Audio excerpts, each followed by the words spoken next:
The top financial advisors make a lot of money. 20s is to become worth a lot. Your 30s and 40s is to get paid a lot based on what you're worth. I think 50s is too late. What does a financial planner even do? My personal mission is superior financial planning to as many households as possible. You're about to pull the trigger on a once-in-a-lifetime decision and completely fire yourself from work. Yeah, how can you make good decisions and approve good decisions if you don't understand it? Clients don't like to hear this, but financial advisors save them so much money. What was like the catalyst to have you move to the next step, and what was that next step for you? I thought you had to be a multi-billion-dollar firm to be able to provide financial advice. If you want to be in our industry, you need the CFP. How do you identify a good financial planner?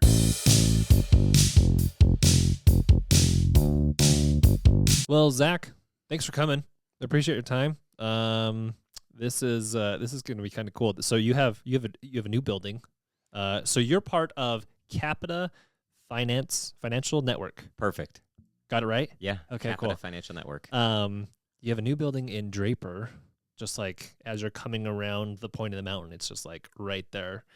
Cool looking building. You're a certified financial planner. So that in itself, I think just the finance world is so foreign to me. Yeah, we're dummies when it comes to we'll ask the dumb finance questions, world. I think. Yeah. Everyone is. Everyone's dummies. Everyone is. And everyone feels like they are even when they're not. So it's everybody's in the same boat. Okay. Well, tell us how you got to become a financial planner. Like, what was your path?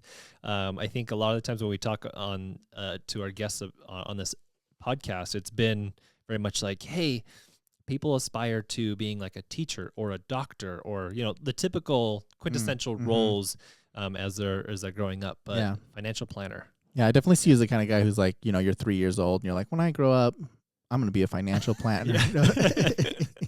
Tyler, you couldn't be more wrong.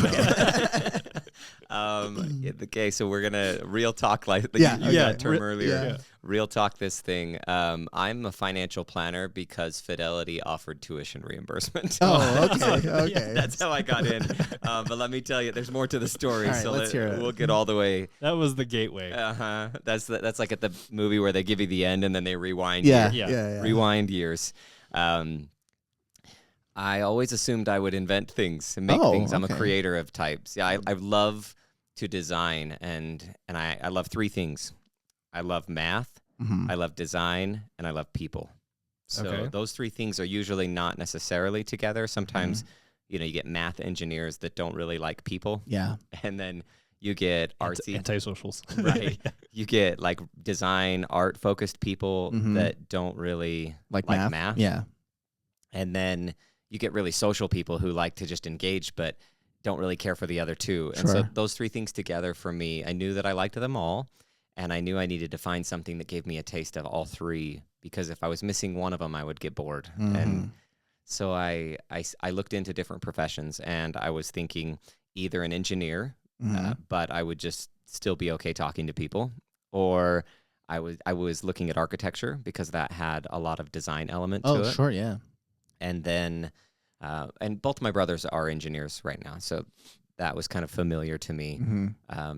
Anyway, engineering, architecture, business management. Those were my three, and I was trying to decide which way to go, and I had a really hard time. Finally settled on, I'm going to go be an architect, and the U of U had a program that it allowed you to get a 4-year degree in anything else, and then you could do you have to get a master's to be an architect. So you, instead of 2 years for a master's, you could do it in 3 years if you had a non-architecture undergrad. That alone I didn't know. So you have to get a master's to be an architect? Yeah, you have to get a master's, and you have to pass like 7 pretty grueling, at least this is about 20 years ago. Sure. 7 grueling licensing exams, and have a certain amount of experience working with architects and things like that. It's a lot. Sounds like we need to find an architect, too. Yeah, we need to find an architect, yeah. Totally should. I know one. So, good. Okay, we'll talk about it later. Yeah. Okay, so architecture, you were thinking about going that, fast-tracking to some degree, master's degree. Yeah, it would, and it would end up being 7 years, because 4 on the undergrad and 3 for the master's instead of 6 if you did an undergrad in architecture. But my thought was, I'm going to get an undergrad in business management and then get a master's in architecture, and I would work my way into a leadership position within a larger architectural firm. Sounds like a great plan. Yeah. That was. And So I became what's called a runner at an architectural firm, not making very much money. And my job, and this makes me feel old Mm-hmm. to say these things, but here we Yes. go. Like, You're not that old. I know I shouldn't have to say this, but back then they still did massive rolls of plans. Yeah. Like it wasn't all electronic. So these rolls that were in diameter, like almost a foot and, 3 feet long, they were heavy. Yeah.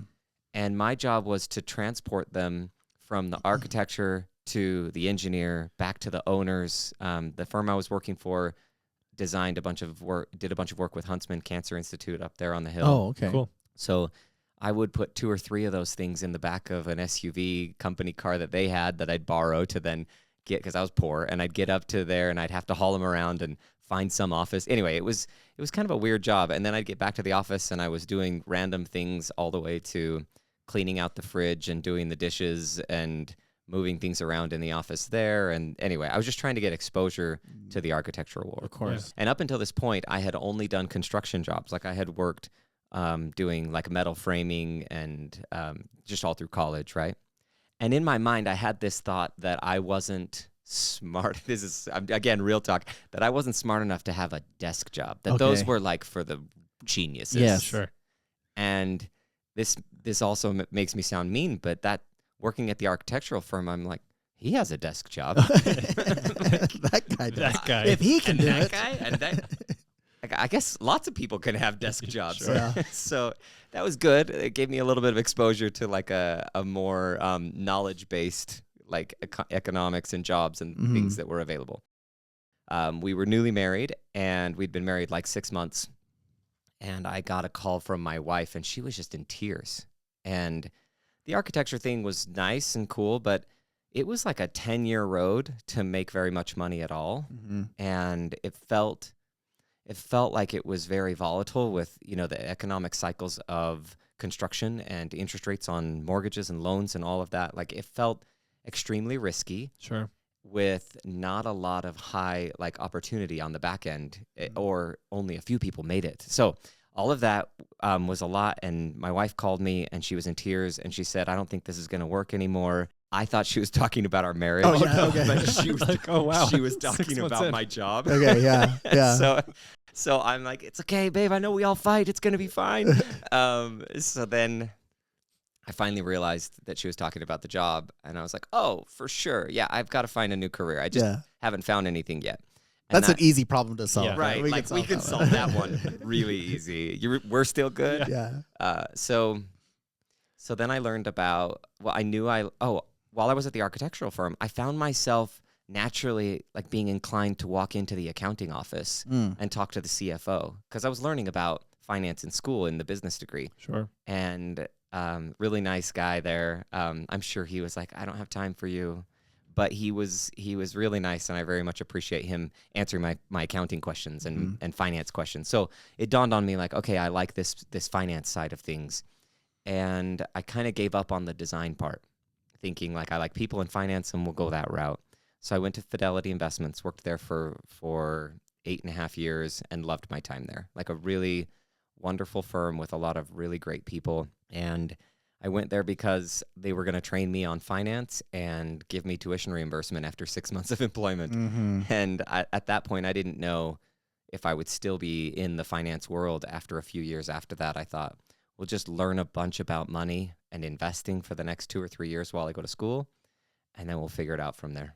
And then I kind of fell in love with the design part inside finance. So that's where like I thought I was giving up on design. Sure. And all of a sudden I'm talking to people about their stock options, and there were all these different ways to execute them, or they could buy and hold them and save 10 to 20% on the capital gain when they sold them later. And then I had these consultative conversations with people and had a lot of fun, like educating and helping people.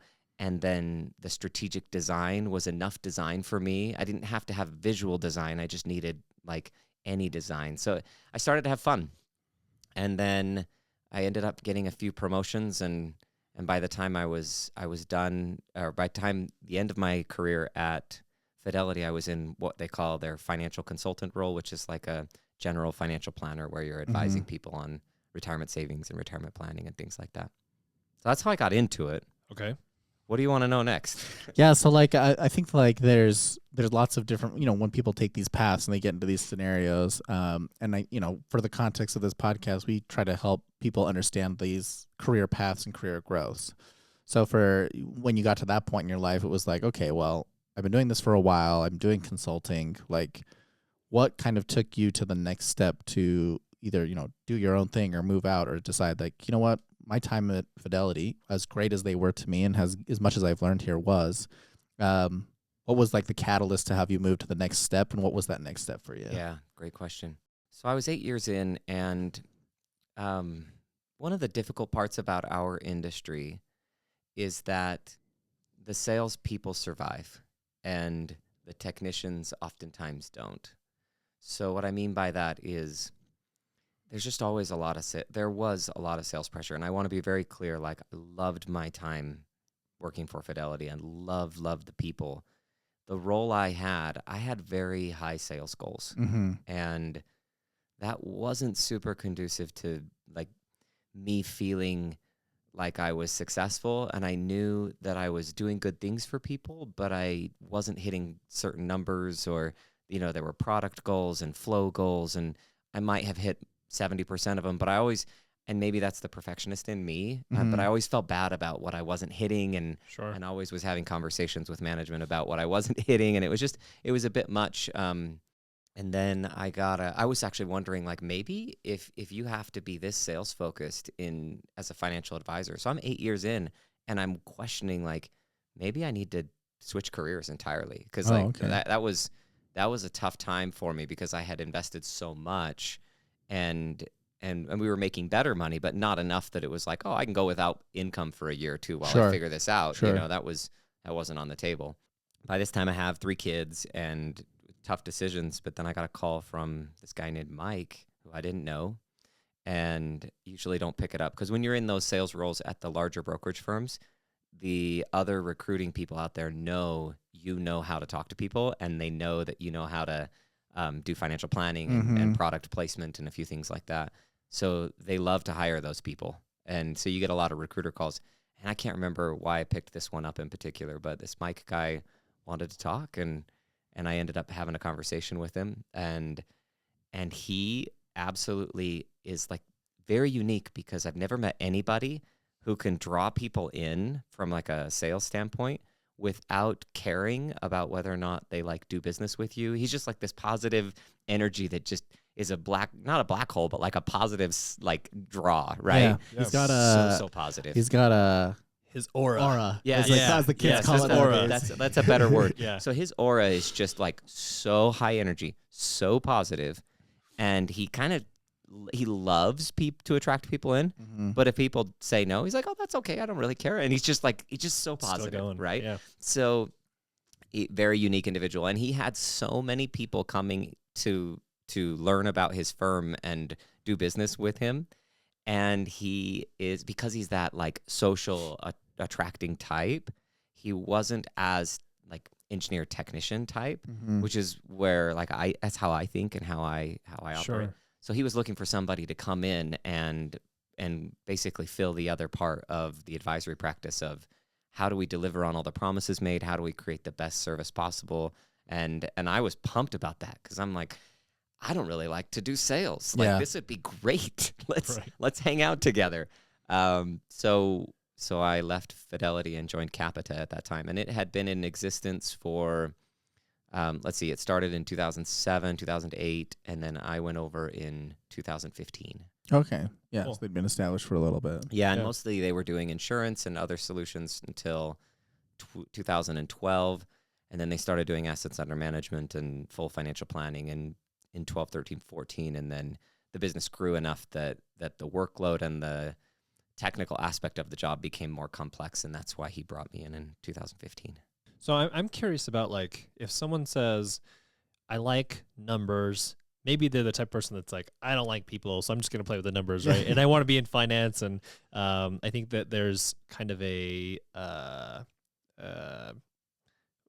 like an idea of, if you're in finance, you make a lot of money, right?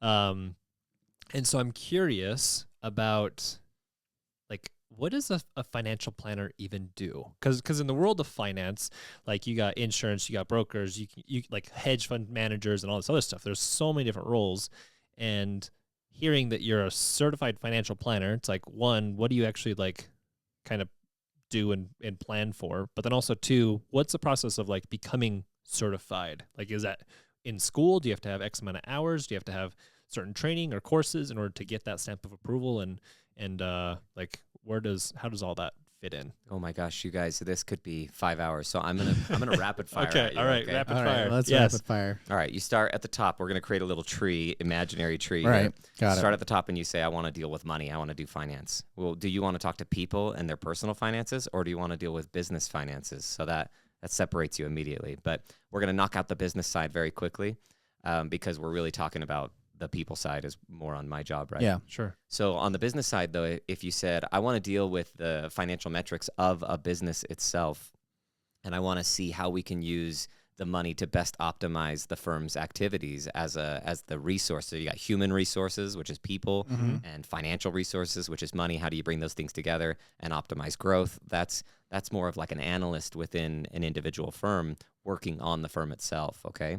Then on the business side, there's another branch where you might say, I'm going to analyze other businesses. Like I want to look at Procter and Gamble, Home Depot, Apple, and I want to do all the metrics to analyze and really figure out the best way to determine if that company is worth what it should be worth, or if it's cheap and we should buy it, or if we should sell it or make recommendations. And that whole body of work is done by people who have what's called a chartered financial analyst, CFA, not CFP. So that's a pretty important distinction. You need to know right out of the gate whether you want to go into hardcore analysis and like looking at financials and analyzing bonds and stocks and companies and investment deals. That's all CFA. And we use CFAs to get us information about investments so that we can know how to build portfolios for individuals. But a CFP, certified financial planner, different from a chartered financial analyst, right? Certified financial planner is now thinking about you individually. How does your income look, and how does your budget look, and are you saving enough for retirement? Or if you're in retirement, are you spending it the right way? How do you take Social Security? How do you manage your personal tax rate? How should you invest individually? Not like, is Home Depot good, but Sure. how much risk overall is appropriate for your situation, and how much money do you need to be de-risked because you're about to take it out in retirement, and how do you monitor and manage that as a whole? That's more on the CFP. And then you start to talk about estate planning, which is like, okay, what happens if you become incapacitated or if you happen to pass away? Like, who gets money and when? Who gets your kids?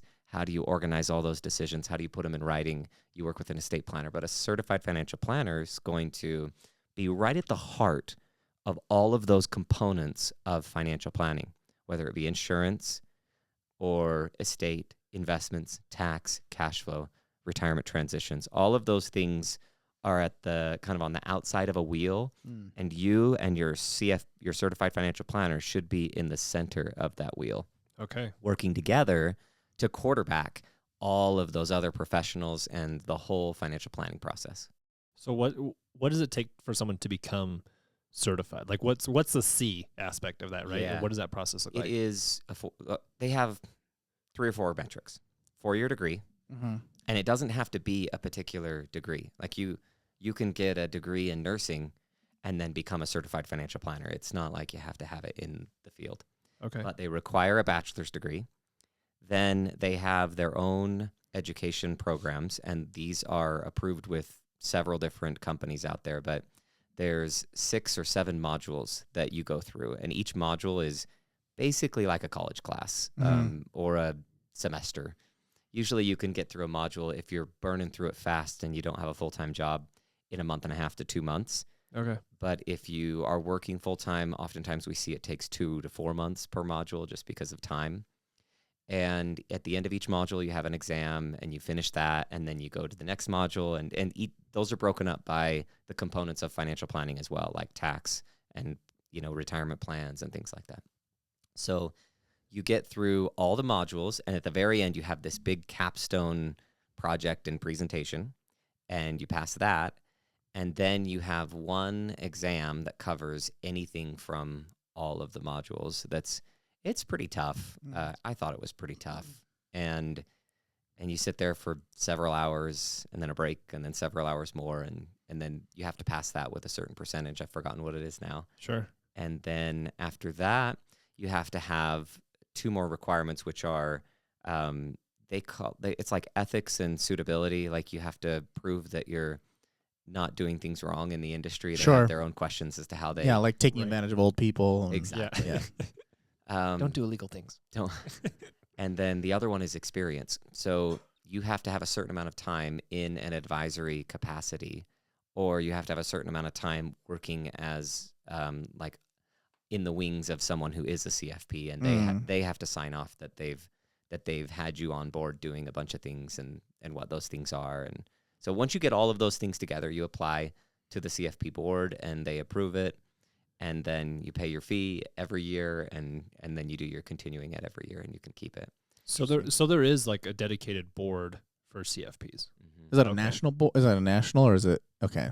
Something to be aware of is the CFP is one of many acronyms someone in our profession could go get. Mm-hmm. There's I think chartered retirement plan specialist, a charitable giving specialist. One of the guys in our office has CDFA. It's a certified divorced financial advisor or something like that. So he specifically knows the issues associated with divorce and financial planning. Like, don't just go willy-nilly and divide these assets. Yeah. You want to really be methodical about how you go about it, and how does alimony work. So that would be a specialty. So you could go and get so many different acronyms after your name if you wanted to. The CFP has done a really good job at promoting theirs as this is the standard. This is the one that you have to have. And I do think it's probably the most comprehensive because most of the other ones are more targeted at individual specialties, whereas the CFP is more broad. And I consider at this point, if you want to be in our industry, you need the CFP. In my opinion, you just have to get it. And it is the baseline. It's not necessarily like the pinnacle. It's now after that, what are you going to do in terms of your experience or other designations or other education? I'm like curious, like what does that even cost for something like that generally? Is this like CFP? Yeah, is it like to go through the whole bad. program. It's not like a second college degree. Like you're not paying that level, or yeah, it's not that bad. It's kind of like, so in terms of the equivalent of how much time and how hard it is, it's about 1 year of a master's degree with a big exam. Okay. So that's how you should think about it. In fact, if I go do 5 more classes with my old provider, I can get a master's degree in financial planning. Oh, okay. So it's basically one half of a master's. It costs, gosh, I can't remember, and I did mine a while ago, so I don't know exactly, but I think you're going to pay around $500 to $1,000 per module. Sure. And then somewhere around $500-$600 or so for the test, and we'll give you grace. So somebody should look it up. But I'm just trying to get an idea what the ballpark $3,000 to is. $8,000. I don't know, somewhere in that range is probably what you should expect, which is about the same as it would cost probably to do a year of a master's, I guess. Yeah. In a Depends on which where you go to. Yeah. If you're here in Utah, where it's kind of cheap and you're paying in-state tuition, maybe. Well, depending on which school you go to, too. That's true. Maybe it's cheaper. It's definitely cheaper than a master's degree. Yeah. And I think it's necessary. Yeah. Okay. Cool. So I want to throw some things out here that you guys should know, because I feel really bad for the consumer, because I have met really smart, really honest, really great non-CFPs, and I have met folks that I don't necessarily feel comfortable sending my family to. Let's put it that way. Okay, that's a good way to put it. CFPs. I wouldn't send my family or my money or anyone I know. Yeah. Or anyone that I know to this person. So what I'm trying to make sure that we're fair and kind here, but the designation itself is not a check mark for you're safe in working with that financial advisor. Got it. Yeah. Yeah. So I guess that kind of segues into one of the questions that we sent over to you. Was like, how do you identify a good financial planner? Like, what are things that you need to either gut check and like one, be familiar with, and also ask them to vet them, but also like how do you know that you're gonna have a good time with them outside of personality, right? If you guys just jive. I want to expand on that question a little bit too now, because we're thinking about it. It's like, at what point, in addition to how do I find one that I want, and then I want to pick one that I want, the other thing is like, at what point do I as a person identify like this is probably the time that I should? Because I know we have, I mean, and maybe the sales pitch, and I get this, would be like, oh, everyone should get one. But I think that everyone kind of is in different financial situations, and some people like, if you're a single person and you're making, $30,000 a year and you're in the middle of college, like, oh, is that really a time that you should be getting somebody that you want to be as financial planner? Or like, is there a time that you kind of advise would be like, this is a good target? You have a family, you're mid-30s making $150,000 or more or something. I don't know. Like, it's like, so it's a part of that. So it's like, one, at what point should I be really considering that I should definitely have one as an individual? And then two, how do you know if you're good? How do I know, or how do I select someone to be kind of my financial planner? Yeah, they're both wonderful questions. Let's do the when to have one first, and then how to find the right one. When to have one comes with complexity rather than demographics. Mm-hmm. So it's not that you need one because you're a certain age or a certain family dynamic necessarily. It's you need one as you introduce more complexity. And there are some people out there, so I'm not of the camp that's like, every person in the world needs a financial advisor. Sure. It's not the case. There are people who are incredibly bright. So there's three things. They are smart enough to handle all the complexity. 2, they have the patience and interest in all the complexity. Mm-hmm. And 3, they have the time to handle the complexity. So if you're sitting there with the interest and the skill set and the time, then you can do it if you want to do it. There will be some investment solutions that are not available to individuals, but there are plenty of great investments out there that an individual can go access directly on their own. So, like, wait, when you say complexity, are we talking like I bought my own house, I want to invest in stocks, I want to think about my 401 or whatever? Like define. Yeah, what makes complex? So, what makes you could take complex? any great clarification. You could take any component of financial planning and say there's complexity. Let's start with tax. So you're making enough money that you might start hitting certain marginal tax bracket lines, and you don't want to jump from 12% to 22. Well, there's all of a sudden a little bit of an analysis that needs to be done around what could be done to potentially keep you away from that line in terms of the tax brackets. Or let's say that you're really close and you just accidentally phased out of some of the child tax credits that are available to you. Like, what could be done to maybe pull that back? I don't even know when you phase out of it's those. high. It's 400,000 roughly. And not a problem I have. Right. Nope. But we deal with that, right? We're Like good. we deal with people that's complexity. But like there are phase outs that happen at 100,000 and different. The marginal tax bracket lines moving from 12 to 22 for a couple is going to be around 200. So you have all these different lines that matter. Or let's say that you are looking at affordable care through the exchange, like you need your private health insurance purchase because you don't get it through work. Well, there's a phase out of at a certain point you get a subsidy, and then after that point they start to take that subsidy away.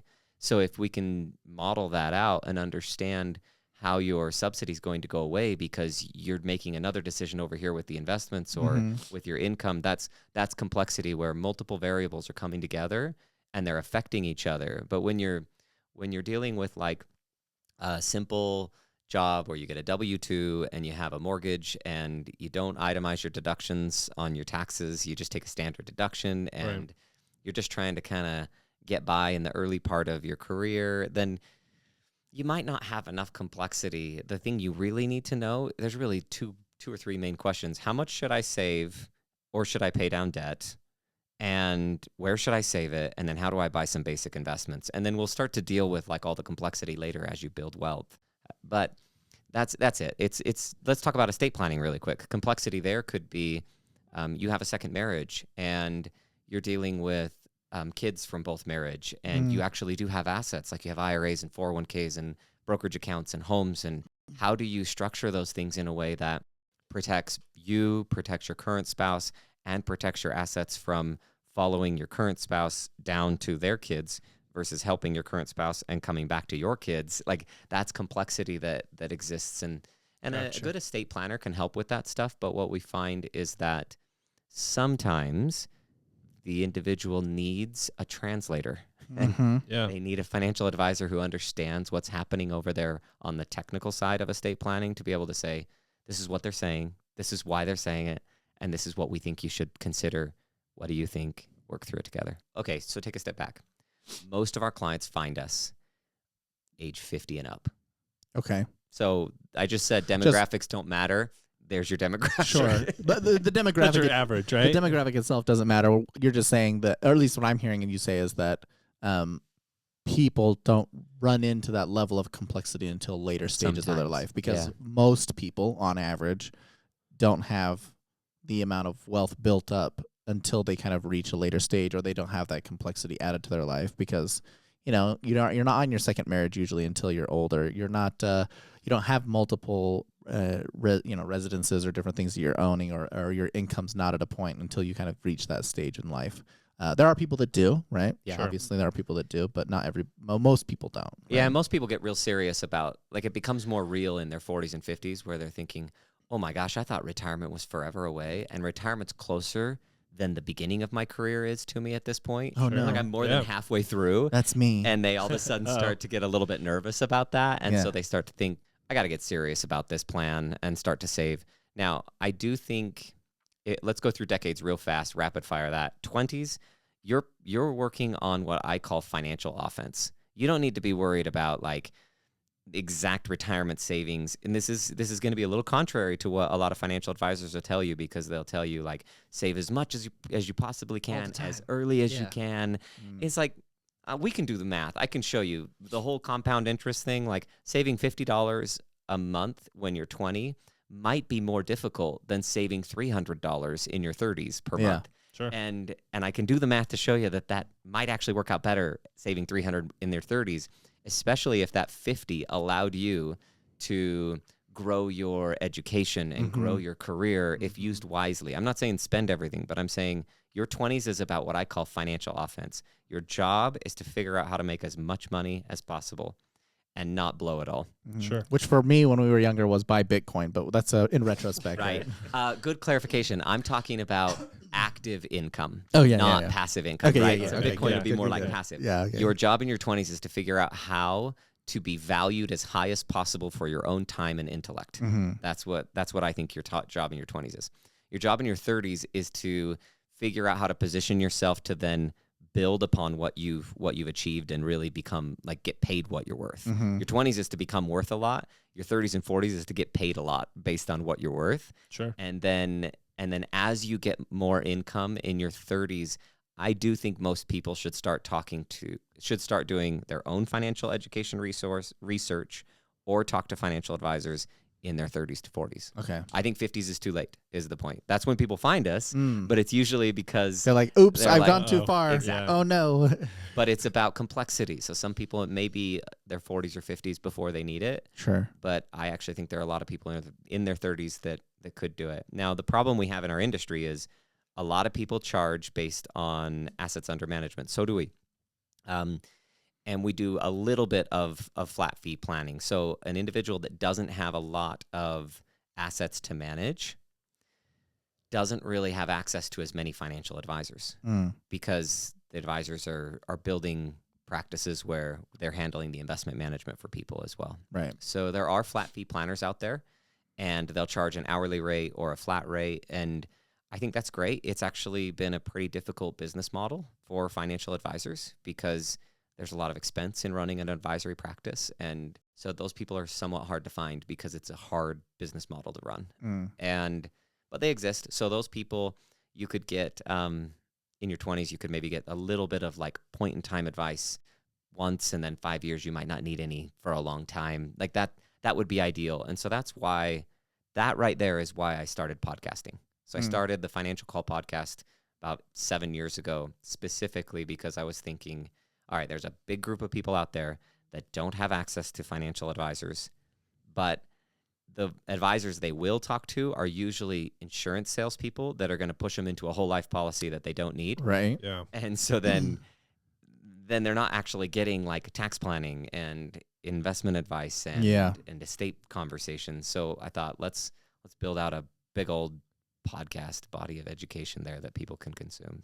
Which I think comes back to, I think, the latter half of that long question, which is a great question, I think. But, we need to get into that. The latter half of that question of just being like, that's kind of been my experience so far. Like I'm coming on 40 this year. Have you talked to a financial planner? But the people, the people that I've ran into oftentimes are people who are like what you're saying, where they come to me pitching it as if they're a financial planner, and it usually takes me about 15 minutes before I realize that they're actually just insurance sales guys. That's impressive. You've got a shorter. You got a good radar for it. Is all I'm saying. Okay, good. Most people it takes them sketchy longer radar. Nope. Longer than 15 minutes. It doesn't take me too long, and I'm just like, no, you just want to sell me insurance. And maybe they're bad, actually, insurance salesmen, because they let me find out too soon. I don't know. But that's the thing. It's like I was like, how do I know? How do I, as a person who, I'm in a situation where I've got a pretty decent job. I work in the technology space. I feel like I'm fortunate to be kind of on a certain pay range that's pretty good, at least for Utah. Better if I was getting California salaries or whatever. But you'd have to pay California prices. Yeah, yes. I guess unless you worked remote. But go ahead. Yeah. I do work remote, but that's a different story. We're not talking about me. But I in that position where it's like, I've been managing a certain amount, and I've gotten to this point where I'm not quite at a point where I feel like when I self-evaluate, I'm trying to say it's like, you get a customer based off of like, how much value or how complex it is. And I'm like on this weird space where I'm like, maybe I'm not quite as complex, or maybe I don't quite have as much money that they're even going to bother giving me the time. So it's like, how do I find a person who is going to not just be a person who sells me insurance? Like, what should I be looking for? And what are the questions that I should be asking? So I actually wrote an article on this. So I pulled it up while we were chatting. Oh, awesome. It's called How to Interrogate a Financial Professional. Oh, this is great. Yes. So the reason I did Let me see it. I have a few questions to ask you. I'll give it to you right now. The reason I wrote it is because not everybody, people who do this research around how do I find the right financial professional, inevitably they come across some article that says you should ask your financial advisor if they are a fiduciary. And yes. Have you guys heard I've this? seen that. Yes. Okay. So the word fiduciary means you're supposed to put their interest above your own, right? That's a true fiduciary. And that is what you want. But that's kind of like asking, that would be kind of like if TSA at the airport was like, you carrying any bombs? No. Okay, go ahead. Yeah. Like okay. how helpful is that going to be when you ask They're that crossing their fingers question? behind their back. I promise. I yeah. hope they're honest. Well, I mean, like when I get married, I feel like my wife tells me it's the same thing. She puts her interest before, or my interest before her own. That's a similar type of contract that we have, but we see, how frequent that actually ends up turning out for various people, right? You are going to get yourself in trouble. I am. So I'm already in trouble. Okay, so so I've given people a framework, and you know how you have speaking of marriage, the 4 C's of diamonds. Yes. Okay. Clarity, color, cut. Carrot. Yeah. I don't know. Is it? You guys got them, I think. Yes. I've only bought like one diamond in my entire life. I'm with you. I've got the 4 C's of advisor quality for you. Okay. Okay. So, and do them in this order too, because there's an important aspect to the order. Because when an individual comes and asks me, "Are you a fiduciary?" or asks a financial advisor if they're a fiduciary, the advisor hears, "Are you honest?" That's literally what it sounds like. Oh, sure. A financial advisor, right? And the advisor thinks like, "Oh, this person's going to be difficult." And then the next thought they have is, and what the advisor knows is some fiduciaries are awful and some fiduciaries are wonderful. Like, what's the client going to do if I say yes or no? And that's the thing is I can actually say yes to that because legally, if you are a registered investment advisor firm, so there's 3 different licenses too. That's something you guys should, a certification we talked about, CFP. There's licenses as well. And the licenses are governed by like the government bodies that say like insurance is governed by the state and broker dealers are governed by FINRA and a national body. And then registered investment advisor firms are governed by the state if you manage less than 100 million and by the Securities and Exchange Commission if you manage over 100 million. Which is the SEC, as many people know them as. Yeah. okay, so you got the SEC over RIA. We're going to throw all the acronyms out here, okay? So Yeah. SEC over RIAs, which is Registered Investment Advisor Firms. You have FINRA over brokers, and then you have the states over insurance. So your first task is to try to figure out which license am I talking to?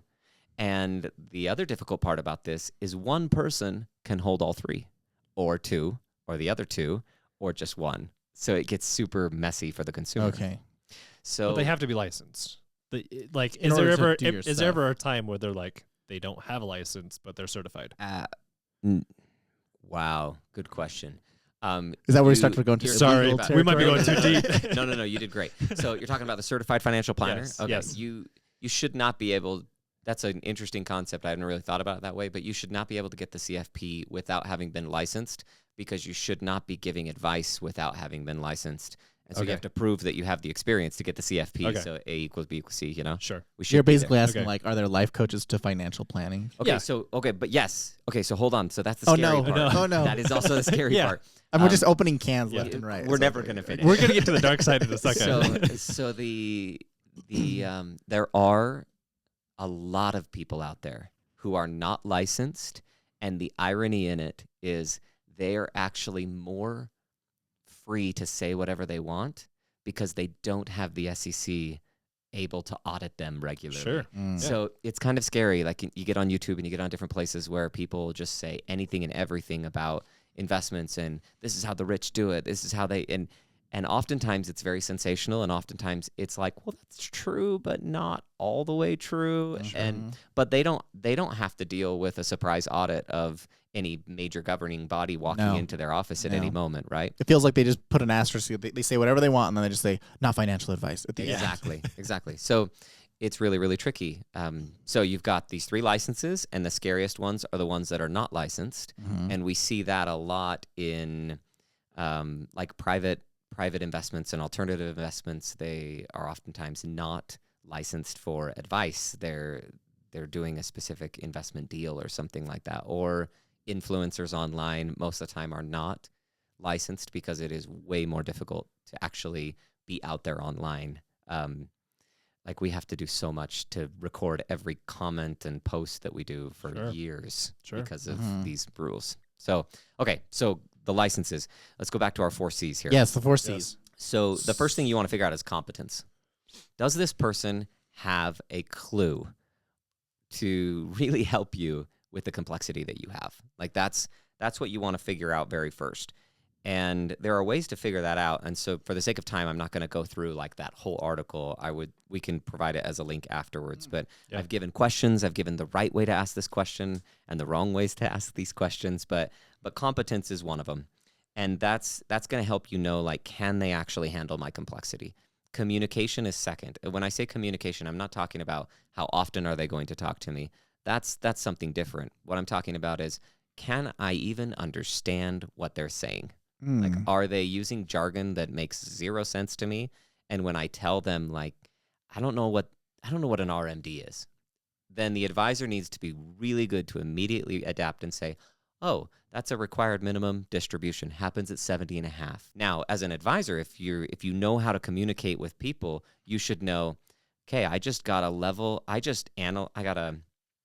what is this? Like an assessment of the financial experience of this individual. They didn't know what an RMD was, which means now a bunch of other finance terms, they're Not gonna make probably not sense. going to be aware of Yeah. them. So you have to, they'll adjust their communication to meet you wherever Exactly. they're evaluating. If they better. Sure. And if they can't, then the communication's not going to work. Sure. You're going to be frustrated. Yeah, well, how can you make good decisions and approve good decisions if you don't understand? Yeah, what they're and it telling goes you? the other way too. We get people who are really, really financially savvy, and if you talk to them about, well, and the Securities and Exchange Commission, Oh, and sure. you Yeah, talk yeah. to them like that, and Right. they're like, Nope. "Come on, Yeah. let's go." Yeah. So they're wanting to talk about maybe Sharpe ratios on portfolios and standard deviation and beta and all this stuff that Yeah. that they already have researched. So you have to be able to adapt quickly to the individual. So that's communication. Okay, the third one is care. So care is actually the fiduciary question. I just think you should go about it a different way. Rather than asking, are you a fiduciary? I would ask questions that help the advisor have an opportunity to express that they actually do care. And you're going to find that out about, questions like, hey, let's say we sign up let's say we get going and we get the financial plan in order. What's typically something that you work on in year 3, 4, 5 with a financial advisor or with your financial advising clients? Mm-hmm. And if the advisor says something like, oh, by then we should be on autopilot, like there's not really much to do, that to me is a red flag. That means basically what the advisor said is, by then I should be able to take a fee without working. And so that's what they said. Yes, like the insurance salesman approach. Which is which isn't even, I mean, could be insurance or not. Yeah, you keep paying me and I'm just going to not talk to you. You'll get my quarterly newsletter. Exactly. Right? Yeah. So the idea is the advisor should be able to say, oh, you know what? In your family complexity, I'd probably check your estate plan every 2 to 3 years rather than every 4 to 5 because of what you guys are dealing with. Or, you seem to be buying and selling real estate properties pretty regularly. That's gonna affect your finances quite a bit. Let's have a review of all of your real properties every 2 years or every year probably. Mm-hmm. Or, hey, you tend to get in and out of alternative and private investments a lot, and you have what are called capital calls. I think we should be talking about this every 6 months forever so that we know how much cash needs to be available for the capital calls that these funds may ask for. So you can see how, like, you're going to know if they're thinking about you that way. Sure. And anyway, so there are different I think ways. that's a great question. Yeah, and I've given a couple more, that about 2 or 3 that gives the opportunity for the advisor to be positive about what they will do rather than the negative feeling of, are you honest? And that's a little bit different, right? Sure. And it's not all about the advisor. The consumer deserves to have this information. It's like a dance a little bit when you find a really good advisor, because good advisors have options. I mean, they have referrals. 60 to 70% of our new assets every year are just clients adding to their accounts or clients sending their friends and family. So we have a lot of referrals coming through, and those advisors have options. It's kind of a dance. You don't want to misstep on the first note by coming across a little bit wrong as a client. Sure. When you do find the good ones. And then the fourth one turns into compensation. That's the fourth C. So how are they compensated? And this one is one where you pretty much have to ask pretty directly, like, how do you make money on all this?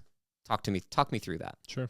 And they better explain both how they make money and how anyone else makes money on your money. That second step is kind of the fiduciary part. Like, oh, I make 1%, or I make, I charge this.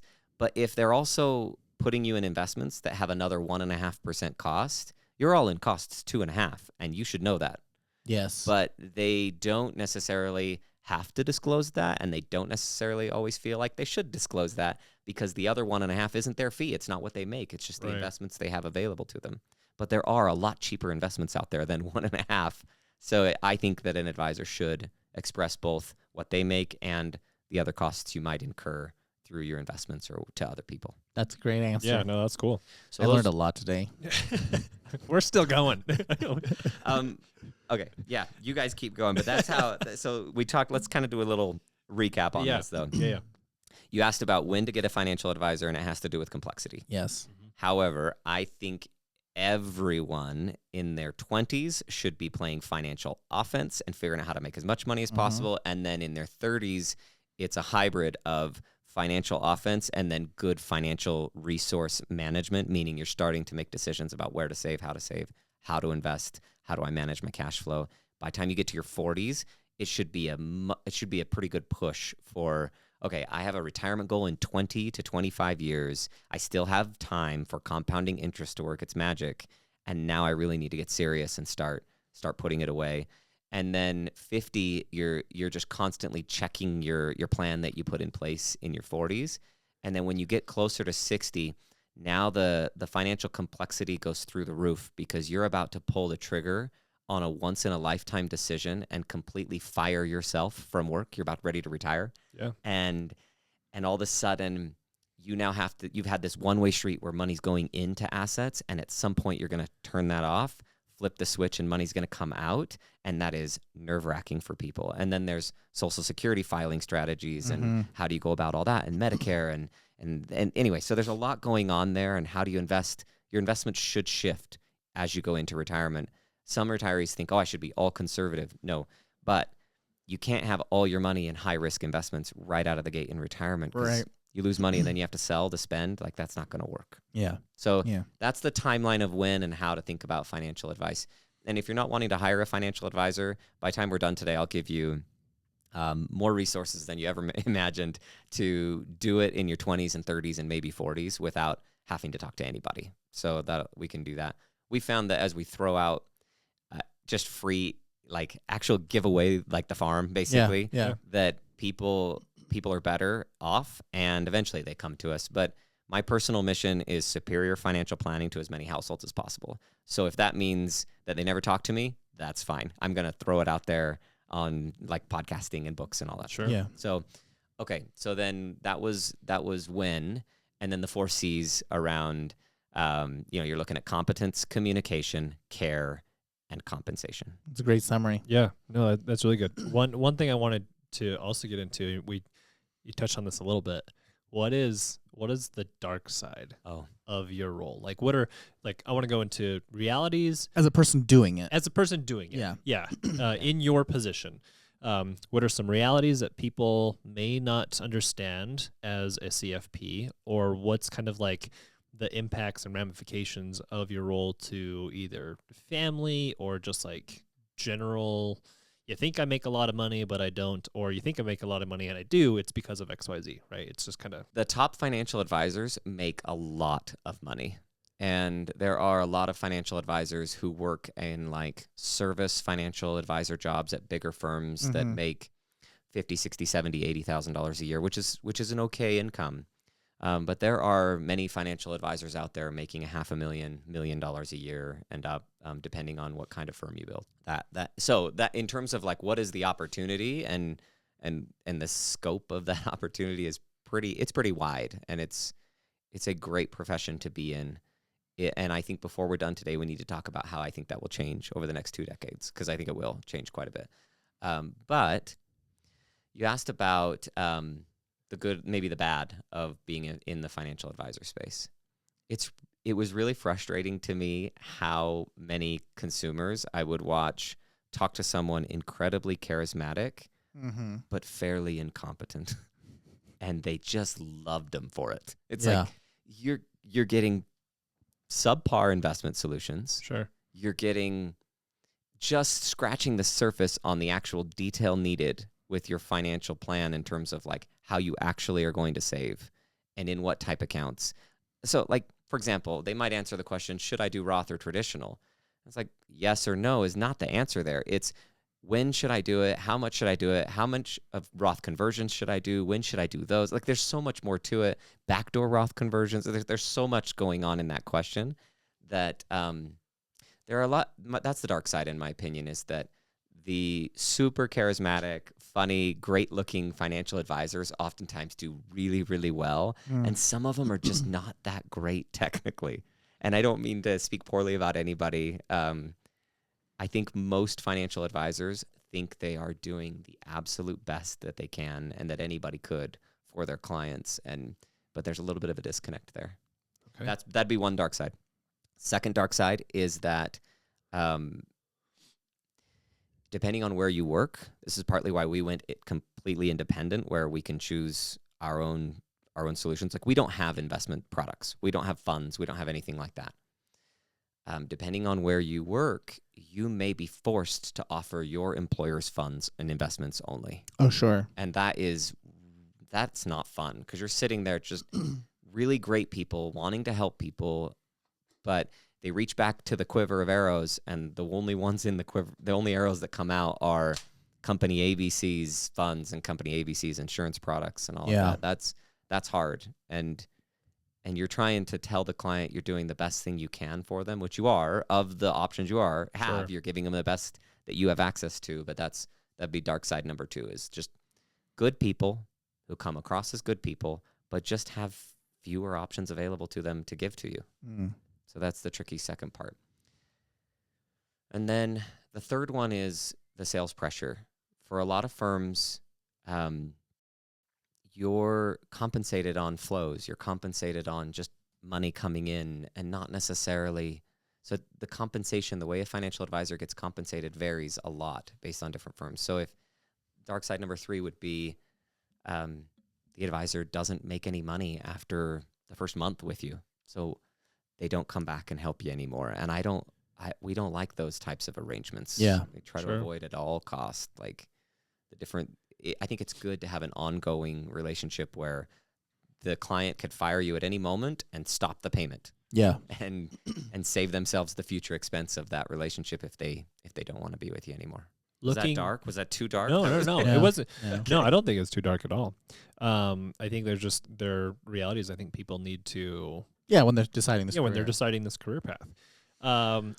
Looking back, well, I think a couple of things. One, you mentioned that you want to get into like where we're going to be in like the next 20 years. I think we can get into that in a second. Looking back, what types of advice would you give your younger self just starting into this career, just starting working for Fidelity, or just like kind of deciding what you wanted to do and how you wanted to do it? Worry less about income and more about knowledge, because like industry knowledge. Yeah, like let me give you an example. So Steve Jobs gave a really great commencement speech where he talked about how life kind of like the journey kind of eventually comes to fruition, and you learn a lot. Like he went into a college class just for fun, basically, and learned about typefaces. And that's why we have all the different fonts we have on computers, is because Steve Jobs took a particular college class. Like that's the bottom line. Mm-hmm. And he was the one that really went into crazy detail about all of the details of font and how it works. The same thing happened with me on such a tiny scale. This is Steve Jobs, and I can't get my fingers close enough to measure what happened to me there. But I worked in a group called Stock Plan Services at Fidelity, where I learned a ton about restricted stock options, stock appreciation rights, equity compensation of all types, and employee stock purchase plans. Basically, these employers would offer equity income of some type in 4 or 5 different ways to their employees. Mm-hmm. And I worked there for about a year in that department, and then got a promotion to a different job there. And at the time, I was just like fighting to just make more money. That was what I needed. And I should be a little bit kind to my past self, because we were poor. We needed it, like we were thinking about the mortgage every month, how that was going to work. But I'm so grateful for that year and a half, because there have been so many times where an executive comes to us now and they're saying, hey, I've got these options. They're ISOs, and then a couple of them are NSOs, and what are they? And I can get right in there and say like, oh, okay, hold on. With the NSOs, you want to think about it this way. With the ISOs, you want to think about it this way, and start to help them. Okay, I would definitely participate in the employee stock purchase plan, but hold the shares this long and you'll get long-term capital gains. And it's just been really, really helpful. That year that was about 17 years ago has come back to help me over and over again. So if you're young, we had an individual come and interview with us, and we offered him $50,000 a year to start with us.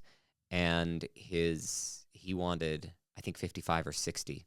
And we just didn't think that was worth it at the time. And this was like for an entry-level job at our firm, like starting off at the very basic role. He was a runner. And exactly. So it was in our financial services team where he would process transactions and help with things like that. And he declined when we came back and we said, no, it's 50. And he declined, went to a different place, and then actually reached back out, and I think he wished he would have taken it. Yeah. And his peers that he knew, friends that he knew who started with us at that time, are now making over 100,000 and more. And it just would have been so much better if he just came in and learned and worried less about $5,000 a year. Yeah. So that's the advice I'd give to my past self, would be focus on the breadth of knowledge you can obtain and not the vertical growth of income. It'll all be this massive foundation on which you can build future income. Right. And if you don't have that foundation, it's harder. Yeah, it's like what you said in your 30s, to focus on getting paid for your value of the knowledge that you built in your 20s. Exactly. Yeah. Okay. Let's talk about your kind of like your future 20-year, where we're at in 20 years. You feel like the industry's going to be changing. Yeah, I do. And I think this is where I've thought a lot about this, because I think this podcast is all about talking to people who are probably in their 20s and 30s, or maybe even later transitioners into this industry. But I think it would be unfair to tell someone today, you can do what I did, and you can go the traditional route and have the exact same career I had 20 years later. It's not going to work, because the career I had wasn't at all like the people who did it 20 years before me. Sure. 20 years before me, there were people that were just like pushing individual stocks. Like I don't know, there are a lot of movies like Wolf on Wall Street where they're just pumping an individual The Big stock. Short. Exactly, The Big Short, where they don't really care. They're just on the Right. phone and they don't have a relationship with the individual. So people thought that as technology got better and better, that investors would demand a lower fee for investment management. And that didn't necessarily happen. What happened was, instead of compressing the fee, advisors expanded the service and kept the same cost. So instead of basically, completely getting rid of financial advisors, because the old financial advisor in the past was just an investment advisor. Yeah. They weren't talking about all the other components of financial planning. And now we've expanded into all the components. So that was the change that happened in the last 20 years. What I think will happen in the next 20 years is going to be, in my opinion, more drastic of a change than what we saw from the last 20 because of AI. I really do think that AI will get good enough that a lot of the knowledge-based professionals out there are going to have to be bionic. They cannot compete with computers thinking that consumers won't trust the computers. Like the people who are going to win in my vision are the individuals who fully embrace the efficiency of a computer being able to never forget a thing you said. Yeah. And analyze every aspect of the financial profile all at once, run thousands of scenarios and model things out, and then come back with recommendations, alternatives, with even statistical probabilities of things being better or worse in terms of the recommendations. There's so much opportunity there. And I think that some clients will take the complete artificial intelligence version of it, and be fine. And they won't worry about talking to a human. But I think there are a lot of people that will want someone at the steering wheel of all of that AI and all of the technology to then say, great, now tell me, how should I think about all that? And that's where I think an advisor is really going to be able to come in, as well as most of what we know today. Our benefit comes from. I'm talking to professionals who make it into the industry, not to clients. Clients don't like to hear this, but financial advisors save them so much money by not letting them get sucked into their emotions. You are I have a problem with that. therapist. Yeah, a financial advisor probably should get a therapy degree of some type. Oh, sure. Yeah, it's a big part of the profession, and that's a surprise to a lot of people. So if you're not interested in that, then maybe go the CFA route. Like, but that's Sure. The conversations with people is a big part of it. So I think there will be solutions that come together that speed up financial advisors in a massive way. And the main thing left for financial advisors will be the most human aspect of the job, not the most technical aspect of the job. So if I'm 20 years younger and I'm thinking about this career again, I think I got into it because I liked the technical part of it a lot. Sure. And I've kind of grown to love the human part of it. But I think you better love the human part of it, because after companies embrace better the autonomous work that can be done for clients, the human part's what's going to be left. So you're essentially saying 20 years from now, someone who wants to be in this role needs to be really good at the communication C. Yes. And this is crazy, but like, I don't think let me see if I can articulate this well. You need to be very technology proficient, not necessarily crazy math proficient as we go further in this. So you need to understand, I think at some point, most financial advisors are going to understand better agentic AI stuff, like how AI can actually hook into other programs and how the math is being run rather than running the math themselves. Sure. And so it's like, you can't just be on the human side. You'll have to be really good with human, and then also add on like a good understanding of the newest technology that's coming out right now. Gotcha. Okay. If I was trying to build my own like firm at this moment and like build something fresh and new, I would be very heavily focused on how do large language models and AI like change the game for us all. Interesting. I think AI is really, we've talked to a few other folks as well. It's like just it touches a lot of everyone's lives, especially considering how much of it has been built to with like the large language models is intended to like interpret and understand different things and kind of bring that together, which sounds like a great baseline. But it is like AI is just changing so many different pieces of people's lives. So I'll give you a quick example of something that's so basic. This is just, it's called a custom GPT within ChatGPT, where you can go and you guys know how this works. Yeah. Okay. But go ahead, continue. Yeah. Well, for our maybe some of your listeners don't. But bottom line is you can put in parameters to say, I want you to behave a certain way, use the same technology as the large language model of ChatGPT, but don't just give me any answer. I want you to find out certain things and give me specific answers in a specific way. We built one. The rules where you inherit an IRA from someone else, how fast you're required to take that money out and pay taxes completely varies based on how old you are compared to the decedent, whether the decedent was your spouse, a family member or not, or whether it's a trust or a charity, or whether it's the person who died was before taking minimum distributions or after when they died, like all of these variables. And then they've made about 2 or 3 changes with Secure Act. So if they died before certain dates, you play by a certain set of rules. If they died in this window, different set of rules. And after this, different set of rules. And then you throw a trust on there, right? So all of that is complex. And we've thrown IRS website information, the SEC, we've thrown in our own flow charts. We threw all this information into a custom GPT and gave it a brain that just thinks about inherited IRA minimum distribution rules. And you can go in there, and I've tested it multiple times and say, my dad died. And then it will tell you it's sorry that your dad died. And then how nice of it will, the human element. Right, exactly. And then it will start asking questions about how old was he? How old were you when he passed? And was it this type of account or this type of, it just keeps asking enough questions until it has what it needs. And then immediately it spits out, okay, here are your distributions options. Here are your deadlines for the various filings you have to do. Here's the other alternative option that you could. And here's the one that lets you pay the least amount of taxes possible over the longest period of time. And that has been so hard to organize. And it's just all thrown into a custom GPT and it's done. What additional advice I think that you would have? Do you have any additional advice you would give to somebody else who's thinking about getting into this? Like, Colton's question was, thinking about yourself, what you would tell yourself, but, thinking of like, hey, we're sitting across from somebody who says, oh, I want to do what you're doing. This sounds really cool. Yeah. What would you tell them? I'm going to start giving some opinions that are fairly biased because of where I am, sure. If that's okay. Yeah, that's fine. I would specifically focus on the registered investment advisor licensing more so than broker-dealer and insurance. And the reason for that?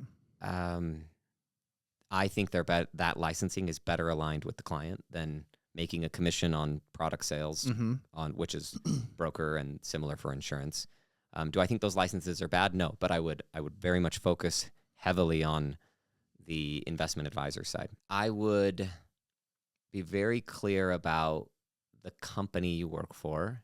And when I worked in previous jobs, I thought you had to be a multi-billion-dollar firm to be able to provide financial advice. I didn't realize how many little companies were out there that are completely designed to be the back end of a financial advisor. Like right now, I don't want to do this because my mission is deliver, again, superior financial planning to as many households as possible. That wouldn't happen if I created my own little practice. But I know you could create your own little practice with 3 or 4 pieces of software that cost $1,000 a month on like cumulatively, $1,000, $2,000 a month. And you could be a financial advisor and you could hook up to registered investment advisor firm platforms. And basically you could run a firm fairly cheap. Your biggest expense in the beginning would be like creating a website. And if you've got a friend that can help you with that, it's not going to look perfect, but it'll get you going. And so here's what I'm trying to say. There has never been a better time for a solo practitioner to run a high quality service model just all by themselves. Then I always thought you had to be in these big firms, and it's just not the case anymore. So if you've got the guts to do it and you think you can find clients, like you will make a lot more money building your own little practice than than the 50,000, 100,000 you'll make at larger firms. I guess especially with AI, right? Just how prominent it is now and how it's being utilized. And I know we're gone long here, so I'm not trying to go too far, but the examples are just so many. Like, like we can take your tax return and throw it into software that we pay per tax return that we run in right now, and it automatically audits it, creates reports for us, tells us exactly what phase outs you're in and out of, like big lists, and gives us 13 recommendations based on the tax return of what you should and shouldn't do. And then it also has a spot where we can run a mock return and change numbers and see, oh, if we did that Roth conversion, how would that turn out? If we doubled up on charitable giving, how would that turn out? Like, that stuff is just right there with software. And that stuff used to take so long, and it used to take a call to a CPA and back and forth and minutes now. Wow. It's pretty cool. Is there anything we haven't covered that you feel like that we should address? Financial planning college programs. Like, that's where I would go. Oh, okay. We're here in Utah. I would go to UVU. If I was starting over and I was getting if I knew what I was going to do early on, which I didn't, I would go to the UVU personal financial planning program, get that degree as my undergrad. And part of that degree is the education for the CFP. So you're killing two birds with one stone that way. Cool. Graduate, take the test, you're off and running. Not all colleges have that. So you'd want to look at, if you're really, really dedicated into the personal financial planning side of this and you want to get your CFP, I would go to a school that has a 4-year program for that specifically. And UVU is one that you know of right now. My understanding is it's like the third in the country, like the third largest in the country. Wow. Something like that. It was years ago it was. Yeah. Oh, maybe they have an online program. Yeah, that's too. cool. Oh. They've really leaned into the personal financial planning programs. They have a master's there as well. There are places all over. Some of the other schools here in Utah have programs, but they're not nearly as robust. I think as we're wrapping up this last little bit, I like to save a little bit of time for any sort of unless, did you have any other? No, okay. I think now's the time. So any sort of things like, self-promotion, give some, insights, let some people know about some of the things, either you have projects that you're working on or different things that you have going. Either they could be personal or they can even be, related to the company you're working for. Yeah. Okay. So what I'm going to do here is hopefully give everybody they need not to hire us. Everything they need not to hire us.